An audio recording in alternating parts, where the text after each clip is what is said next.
आइए नजर है हमारी IRCTC पर। यहाँ पर हम देख रहे हैं कुछ बड़े एक्सपेंशन प्लान्स आ रहे हैं इनके कारोबार को लेकर। रिसेंटली स्टॉक में भी अच्छा एक्शन बना है। आशीष है हमारे साथ तैयार बताने के लिए क्या चल रहा है यहाँ पर। आशीष बताइए IRCTC। अंशु, एक डेवलपमेंट हुआ, हालांकि स्टॉक प्राइस में इतना मूव नहीं है, लेकिन इस डेवलपमेंट को क्लोजली वॉच करना चाहिए। दरअसल अगर आप देखें तो IRCTC जो कि जाना जाता है रेल में आपको केटरिंग सर्विसेज प्रोवाइड करने के लिए, ये अब डाइवर्सिफिकेशन कर रहा है और ये बता रहे हैं कि जो केटरिंग सर्विस है अब ये सिर्फ रेल तक सीमित नहीं रखेंगे, देश में काफ़ी जगहों पर इनके प्लान्स हैं। इनफैक्ट हमारी टीम ने पता लगाया कि करीब 9 जगहें ऐसी है जहां पर केटरिंग यूनिट्स ऑलरेडी इनकी स्थापित है, वहां पर काम कर रहे हैं, लेकिन ज़्यादातर अगर आप देखें तो सरकारी हैं। मिसाल के तौर पर आप देखें मंत्रालय हैं, सरकारी विभाग हैं, यूनिवर्सिटीज़ हैं, यहाँ पर ये केटरिंग सर्विसेज दे रहे हैं। लेकिन अब डाइवर्सिफिकेशन के तौर पर आप देखें तो कंपनी कह रही है कि 15 जगह और ऐसी आइडेंटिफाई की जाएंगी जहां पर ये अपनी केटरिंग सर्विसेज को सेटअप करेंगे। तो ये एक नया स्ट्रीम ऑफ बिजनेस हो सकता है, क्योंकि अभी फिलहाल अगर आप देखें तो दूसरी तिमाही में कंपनी की करीब 43% जो आय है वो केटरिंग के माध्यम से आई है। अब यहाँ पर ये एक्सपेंशन कर रहे हैं तो अपने आप में काफ़ी अच्छा माना जाएगा। और इसके चलते अगर आप देखें तो इन्होंने कुछ ऑटोनोमस बॉडीज़ के साथ मेमोरेंडम ऑफ यूनिट्स भी किए, MOUs भी किए, माफ़ कीजिएगा।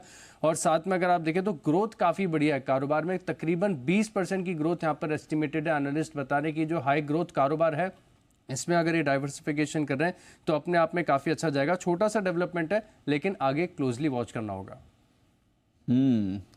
बड़ा तो रेलवेज के अलावा भी अब ये केटरिंग सर्विस प्रोवाइड करेंगे। ऑलरेडी 9 जगहों पर कर रहे हैं, लेकिन सीमित है। सरकार जो है सरकारी संस्थानों में कर रहे हैं, लेकिन आगे जाकर 15 और ऐसी जगह होंगी जहाँ पे करने वाले हैं। पूरा केटरिंग कारोबार होगा। बढ़िया है। फिर अगर अपना केटरिंग कारोबार विस्तार करें तो आई एम श्योर अपने पैकेज वाटर का भी डिस्ट्रीब्यूशन उन्हीं चैनल्स के जरिए करेंगे, तो वहाँ पर भी इन्हें एक अच्छी सेल्स अपॉर्चुनिटी मिलेगी। IRCTC विस्तार के लिए तैयार है। टिकटिंग और ट्रैवल एंड टूरिज्म रिलेटेड जो भी है वहाँ पर तो हमने विस्तार बड़ा देखा है, अब केटरिंग सर्विसेज का भी ये विस्तार करने जा रहे हैं। और रिसेंटली हिमांशु जी की लिस्ट पे भी रहा है, आज भी हिमांशु जी पिक ऑफ द डे में था। आई थिंक 2 दिन पहले भी आपने रेकमेंड किया था। IRCTC आज 800 का लेवल 5 पैसे से रह गया, 799.95 का इसने इंट्राडे हाई बनाया है। बट बताएं सर, IRCTC इन लेवल से क्या करना है इसमें?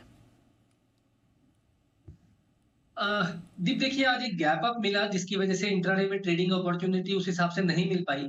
बट मुझे लगता है कि नॉनदलेस 780 775 रुपए के आसपास जब कभी भी आने वाले 1 से 2 दिनों में आसपास मिलता है तो वो अब इस स्टॉक के लिए काफी इंपॉर्टेंट सपोर्ट का काम करेंगे और वहां पर डेफिनेटली आपको खरीदारी करनी चाहिए। पोजिशनली 750 755 के नीचे का क्लोजिंग बेसिस पर स्टॉप लॉस लगाएं दीप, और मुझे लगता है कि कंजर्वेटिवली ये स्टॉक 850 और 900 रुपए के टारगेट्स को टेस्ट करने के लिए तैयार है, और वो शायद हो सकता है इसी मंथ की एक्सपायरी में आपको देखने को मिले। तो मुझे लगता है कि ये जो आज 1-1.5% की तेजी है ये सिर्फ एक शुरुआत है। एक बड़ा मूव यहाँ पर अभी भी पेंडिंग है और कम से कम यहाँ से 100 रुपए तक का मूव IRCTC में आने वाले कुछ दिनों में देखने को मिलेगा। 100 रुपए का मूव हिमांशु जी को IRCTC में दिख रहा है। लंबे कंसोलिडेशन के बाद अब IRCTC भी तेजी के लिए तैयार हो रहा है और कुछ फंडामेंटल ट्रिगर्स भी इसके लिए आ रहे हैं। जैन साहब, IRCTC पर आपसे भी 2 दिन पहले बात हुई थी, बट आज बाकी रेलवे स्टॉक्स में भी एक्शन है। खैर पिछले 2 साल से ये लगातार एक्शन में। IRFC मूव कर रहा है, इरकॉन, रेलटेल, RVNL, राइट्स, टेक्समेको, इसमें भी अच्छी मूव आ रही है। इन लेवल से अगर कोई रेलवे स्टॉक खरीदना हो तो वो कौन सा होगा सर?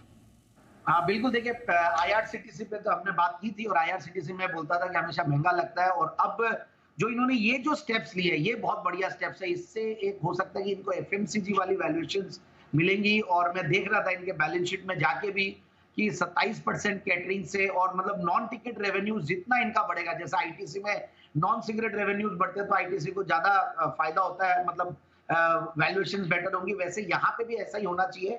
तो मुझे लगता है कि जो ये स्टेप है इट्स अ पॉजिटिव स्टेप, और आगे आने वाले दिनों में इन्हीं टाइप के अगर ये इनिशिएटिव्स लेंगे, एक तो कुछ टूरिज्म रिलेटेड इनका तीर्थ से रिलेटेड आता है या टूरिज्म के हैं कई, ये महाराजा एक्सप्रेसेस और ये सब initiatives they are good initiatives, और यहाँ पे 54-55% इनका टिकटिंग से आता है, तो वहां पे मुझे हमेशा लगता है कि वो मोनोपोलिस्टिक सिचुएशन में कहीं चैलेंज नहीं आ जाए। बट ओवरऑल एक बार के लिए बहुत बढ़िया चला। मैं बहुत ज्यादा सही तो नहीं रहा, बट मुझे लगता है जिन्होंने लिया हुआ वो होल्ड करके रखे। और दूसरा आपने पूछा था इरकॉन, देखिए इरकॉन की सबसे बढ़िया बात है OFS वगैरह हो गए, और उस दिन हमने जब OFS का एक अनाउंसमेंट का एक करेक्शन आता है, साइकोलॉजिकल करेक्शन, तो वहां पे हमने हमारे क्लाइंट्स को एंट्री करवाई थी। एक डिस्क्लेमर देना चाहता हूं, और अभी मुझे बहुत बढ़िया लग रहा है इरकॉन, IRFC जिस तरीके से इरेडा